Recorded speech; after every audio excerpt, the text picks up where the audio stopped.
Greetings, everyone. Pete Pardo here from Comic Book Users. Welcome to another episode of Inside the Cover. Today, we're going to take a look at an issue from a series that I don't know if we've really covered too much here on the channel. We've done like a favorite covers thing or just briefly glossed over some of these, but this is the issue number 33, Amazing Adventures, featuring Killraven-Warrior of the Worlds, which previously was called Amazing Adventures featuring War of the Worlds, right? Starring Killraven. They kind of changed the title of it to kind of give more emphasis on the Killraven character and less on the whole War of the Worlds, right, scenario.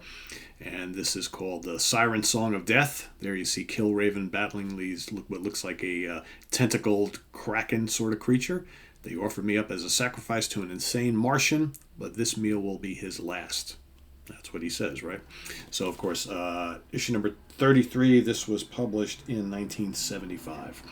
So here we have Bill Mantlo, wrote this one. Herb Trimpe, artist. D. Bruce Berry, inker. Keith Mantlo, letterer.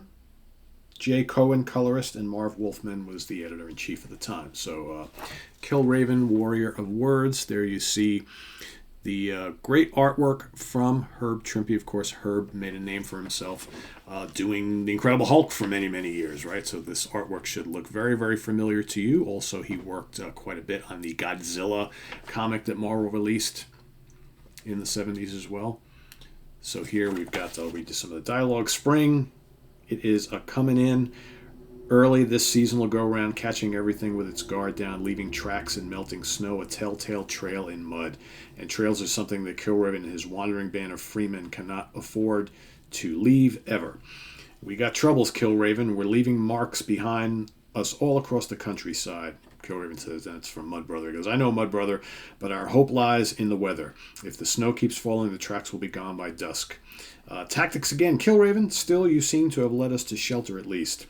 If that cave is what you mean, miss, then Mr. Killraven done found us a place to rest all right. Leastways, that's what Old Skull thinks. So, of course, this is Killraven's little group there. Okay. So here they keep making their way across the countryside. Here we see a scene where a little bird is hanging in the tree, squawking away, and then you see this tentacle kind of whip out and grab the bird. Right, so they go into the cave. I will alert some of you that some of the dialogue in this issue is a little suspect. Actually, it's a lot of suspect. But again, 1975, times are different today, right? So there's a lot of dialogue coming up that I'm not even going to really read because it's very stereotypical. It's a lot racist, right? But again, this was the 70s, and this is how, African Americans were portrayed back then in the media and in print and whatnot. So here they go into this cave, and they stumble upon, well, you will see shortly. Okay, so they go into the cave, they light up a fire, and there's all sorts of stuff on the walls that indicate that there might be some people living in there. But anyway, so Mud Brother goes out, gets them like a deer or something to eat. So they go and they start up the fire and they have themselves a meal. Right. So here you got some ads from the day. And during the night, Killraven decides to get up and wander around in the cave while everybody is sleeping. Okay. Again, if you're a fan of Mr. Trimpe, you can see his handiwork all over the place here. So Killraven is walking through the caves. Someone throws a rock, hits him. He continues on, and here he sees this kind of like underground river, and then with looks like a village, right? And then he gets attacked from behind. Now, brothers, jump the honky now. Jump the honky now. Okay, so as you can see, it's a whole troop or tribe or village of black folks. All right, Teach Whitey his place. Hold him down, brothers. Teach Whitey his place. I'm not going to read too much more because it gets a little ridiculous here. And again, this is supposed to be in the future, which is currently right about now, right? That's back when this was written. So they overpower Killraven. Okay, they bang him on the head, and they're tossing all sorts of anti-white things at him, right? So here he gets to meet them and the head chief. So he's basically asking, where is your chief? Who is he? I want to talk to him. They can go, filthy white guy, So I am the chief, Red. Now the chief calls him Red. The other guy calls him Whitey. I is the head man. Then you are the one who ordered me bound. Why? And he goes, why hasn't you figured that out yet, Red? Because yo is white is why. All right. Roll up and park his here, catty boys, so I can rap with Red. You dig? White, black, I don't get your meaning. So basically, Killraven is like, I don't understand all this, this stuff. He goes, Mishula's black skin, Hawk is red, I am white, so what? And he goes, hooey, is you a babe in the woods? Let me clue you, honey child.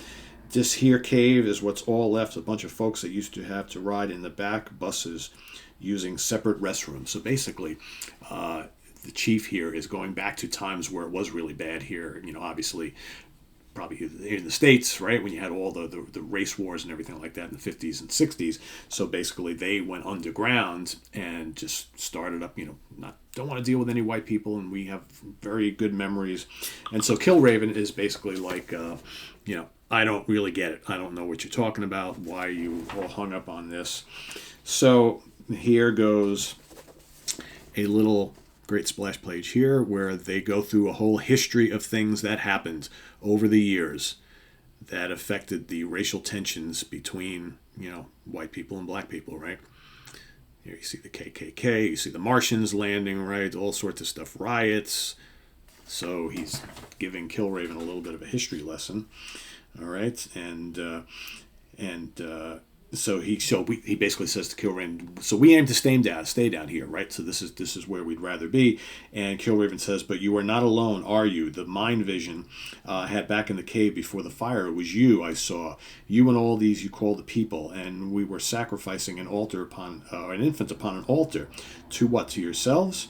And he goes, honky, it ain't none of your business, and whacks him over the head, right? So then. Okay, get a little bickering between the members here.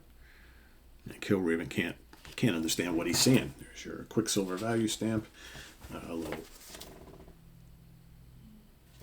Wizard of Oz. All right, Treasury Edition. And so while all the bickering is going on, all this is happening, out from the water, okay, comes the giant, whatever you call it, tentacled creature, giant squid, giant octopus, tentacled kraken, right? Grabs the chief. Okay, they attempt to start fighting the monster. Meanwhile, Killraven's still tied up and bound up. So as one of the tentacles grabs one of the warriors there, he throws his sword or his knife to Killraven, who then undoes himself. Right, goes down below, slices off a tentacle to help save, one of the guys who was all against him there for a bit. The battle ensues. Okay, with the giant monster. Oh, I got a little Hostess ad with the Hulk and Abomination and Wendigo. Okay, so then Killraven grabs his sword and I guess delivers the death blow to the giant creature, and then passes out, wakes up, and there's everybody looking at him now, all of a sudden want to be friends. So basically, he's waking up, Chandra. Welcome, Whitey, welcome back. How's it hanging, bro? Read any good books lately? Killraven looks up, and the faces above him are smiling. The people are leaving, Whitey. You convinced us. Whatever's up there's got to be better than what we've had going on down here. So basically, Killraven has convinced him or them that what's going on up top in the world with the invasion and all the stuff that's happening is that they're better off fighting them together. right, instead of separate like they're doing. So Killraven says, that depends, Chandra, on where you're looking from. Yeah, I can dig it, but we got to check it out, Red. I mean, it's something we got to do. I understand, Chandra, and I wish you luck. Look me up if you make it on the other side, on the outside. I can use a good man with a spear. You got yourselves a deal, brother. So basically, that whole community goes up top, and they're going to deal with what's going on in the world together with everybody, because we're all one nation, right? So it's kind of a good message here. And then you have Killraven then wanders back through the caves and makes his way back to where everybody is sleeping, all his friends, and they're all still sleeping. None of them heard anything. Nobody was disrupted. So here he is pondering kind of what will happen and what will happen in the future. And that's kind of the end of the story. So it's an interesting little kind of side diversion, a little one-off in the Killraven story and the regular ongoing story here. So which is pretty neat. And again, it kind of draws in, again, remember this is 1975. So it tries to put water on the fires, on the racism fires that were very, very prevalent back in the day.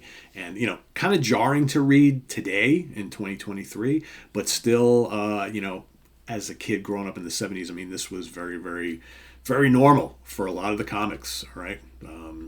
You had, the good majority of them were all based on, white characters. And then the ones that did have the black characters, right, they were very stereotypical as far as the dialogue, the way they would act and what they would say. But, right, wrong, or indifferent, right? But, so yeah, there you have it. Killraven, Warrior of the Worlds, Amazing Adventures, number 33. Let us know what you think of this comic in the comments below. And if you've never checked out any of the Killraven books, the War of the Worlds books, I highly recommend them. They're really good kind of sci-fi stuff. So there you have it. Please subscribe if you haven't already and click on that notification bell so you get alert of all of our content as it posts. And stay tuned for more episodes coming up here on the channel. Please do hit that like button before you leave. Also very, very important. So thanks for watching. For Wild Bill and Kirk and Scott Barry, I'm P. Pardo. Thanks for watching. And we'll see you real soon here on Comic Book Geezers. Bye-bye.